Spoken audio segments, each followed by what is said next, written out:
SOG DCP Shri Rahul Tripathi સાહેબની સૂચનાથી અમારા એસઓજીના PI Shri Joshi સાહેબ અને એમની ટીમ શહેર વિસ્તારમાં નાર્કોટિક્સના કેસોની તપાસમાં હતા. તે દરમિયાન ગઈકાલે સાંજે તેમને માહિતી મળેલ કે મધ્યપ્રદેશ ના મંદસૌરથી એક લક્ઝરી બસમાં બે શખ્સ કેટલોક નાર્કોટિક્સનો જથ્થો લઈ અને આવનાર છે.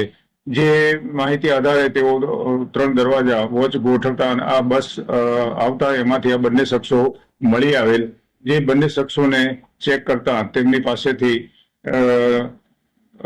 કુલ 10 લાખનો મુદ્દામાલ એફએટીન મળી આવેલ. જે પંચનામાની વિગતે કબજે કરી અને આ બંને શખ્સોની વિરુદ્ધમાં નાર્કોટિક્સ એક્ટ મુજબ ગુનો દાખલ કરી અને ધરપકડ કરવામાં આવેલ છે. આ બંને શખ્સોની પૂછપરછ કરતા જે ચિરાગ અલી શેખ, જે આશરે 44 કેસોમાં અગાઉ મોબાઈલ ચોરીમાં પકડાયેલ છે. આ શખ્સ મતલબ નાર્કોટિક લેવાનું આદતી છે, મતલબ એડિક્ટ છે.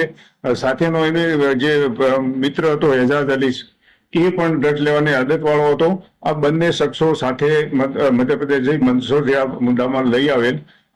ત્યાં મંદસૌરના એક ઇમરાન નામના શખ્સ પાસેથી આ જથ્થો લેવામાં આવેલ. જે પ્રથમ વખત એ લોકો ત્યાં આગળ ગયેલા એવું હોવાનું જણાવે છે. છતાં તેઓની પૂછપરછ હાલમાં ચાલુ છે. આ જે ચિરાગ અલી છે એની સાથે એની એક ગર્લફ્રેન્ડ હતી જે પણ તેઓની સાથે હતી. આ લોકોને કોઈ એમ કે પોલીસને શંકા ન થાય એ બેઝ ઉપર એને સાથે રાખેલી. તેની પાસેથી કોઈ વસ્તુ મળી આવેલ નથી અને પૂછપરછ કરતા પણ તે નિર્દોષ હોવાનું અમારા ધ્યાન પર આવેલ હતું. મુખ્ય આરોપી જે છે તે કેટલા ગુનામાં અગાઉ છે અને શું આ જે ગુના મુદ્દામાલમાં જે હોય છે એના વેચીનો જે ચિરાગ અલી શેખ છે છેલ્લા 10 વર્ષથી મોબાઈલ ચોરીના ગુનાઓમાં ટોટલ 44 કેસમાં પકડાયેલ છે.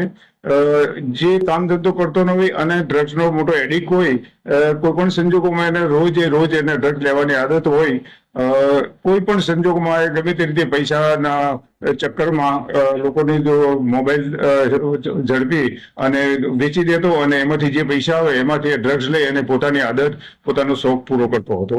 તેના વિરુદ્ધમાં ટોટલ અટકાયતી પગલા, પાસા અને ચોરીના ગુનાઓ ગણી અને 44 કેસ દાખલ કરવામાં આવેલ છે.